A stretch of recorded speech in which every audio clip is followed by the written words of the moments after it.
Not another meeting.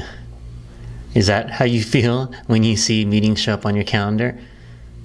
Well, today I'm going to show you how to run a successful meeting so your team can hit their goals, get their work done, and do it without any drama and any stress.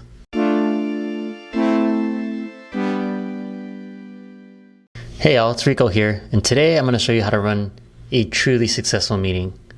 Now, if you're like me, you're probably thinking, I don't have time for another meeting. Why, Zoom fatigue, whatever. Yeah, me too. But trust me, if you follow these few steps, your meeting will be productive and everyone will leave happy and know what to do next.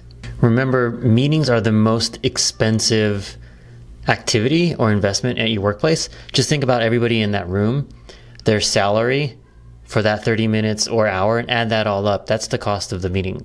So be diligent and always think about, do you have to have a meeting, or could it be an email or even a Slack? So let's go. Tip number 1, designate a meeting leader. Meetings that aren't organized well can lead to really poor discussions. That's why it's great to have a designated point person for the meeting. So that could be the leader of the team, or it could be the most senior person in the room, or the person that called the meeting. No matter who it is, they need to help set expectations, pay attention to the flow of the conversation, keep people on topic. So if you go on tangents, this person needs to bring everybody back. And then making sure that they're keeping everything on schedule and asking follow-up questions. This can help define the next steps at the end of the meeting.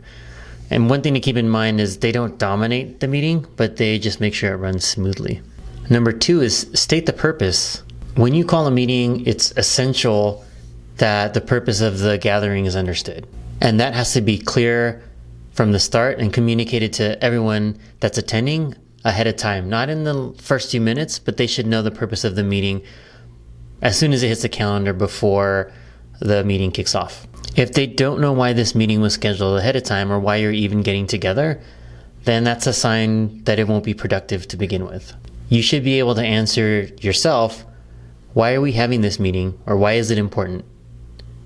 If you can't, don't waste everyone's time. Number 3, put together an agenda. No matter what kind of meeting you're having, whether it's your boss, your colleagues, your book club, and something down at the Y, it's always good to have an agenda. Having an agenda makes sure that everyone's on the same page and that your meeting is going to be focused and productive. It won't just be going off the rails, and people won't go on tangents because they know what you're specifically supposed to be talking about in that session. How do you do that? Well, first, I mentioned it earlier, determine the purpose of the meeting. Then make sure there's a list of the topics that you want to have be discussed or debated. And then finally, like we talked about before, who's leading the meeting? Who's going to make sure that everything stays on track and identifies next steps? If you follow those simple steps, you'll have a great meeting agenda and should have high odds of staying on track. Number 4 is carefully consider the attendees or guest list. Anyone who's been to meetings probably know that there's some that are less than exciting. This is often due to the fact that it has the wrong guest list, the wrong attendees. You might be the one sitting in there and like, why am I in this meeting? Why was I invited? I could be doing something else with my time, or even multitasking, which I don't think any of us are guilty of, right? Wink. So how can you ensure as the organizer that you have the right people in the room in the first place? Well, 1, consider the purpose of the meeting. That's the easiest. Who needs to be there to decide or who will impact the outcome of that meeting? Next, take a look at the guest list and see if there's anyone that's non-essential. If anyone that won't necessarily be contributing to the conversation, perhaps take them off the list. And if you do need a subject matter expert to attend, make sure they're added and give them the context up front. Because if you have a subject matter expert, they're likely going to be asked a lot of questions, or a lot of the information is going to come from them. So make sure they're well aware. I know Amazon uses this rule. If you have a large pizza, that should feed the attendees. If one large pizza can't feed the attendees, then the meeting's too big. Number 5, be sure to identify a note taker. In a meeting that's large or small, it's important to have somebody that's capturing notes and capturing the discussion. This person should be responsible for documenting all the decisions made, all the action items created, all the next steps agreed upon. And without good notes, it can be difficult to remember what was discussed, and that can lead to confusion and frustration down the line when people are trying to understand, like, wait, when did we talk about that? Who was supposed to do what? So make sure you have a good note taker.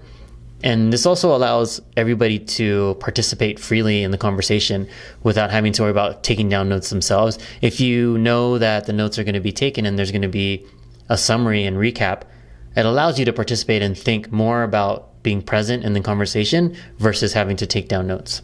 Number 6, allow time for discussion and questions. Allowing time for discussion and questions and debate is always great for a successful meeting. It shows that you respect others' opinions, and that encourages creativity and collaboration. People will riff off each other and build on each other's ideas. That's usually when ideas are at their best, and people are at their best when they're riffing and building off of each other's thoughts and creativity. It allows people to get feedback on their ideas, and it allows others to have a chance to contribute to the conversation. When you do build in this time for discussion, questions, and debate, you're more likely to end up with a productive meeting than not. And last but not least, number 7, end the meeting with clear action items. Too many times I'm participating in meetings where no one was taking notes and there were no action items at the end. It's terrible, because then you try to figure out what that meeting was for. It left me and can leave others feeling frustrated or unproductive.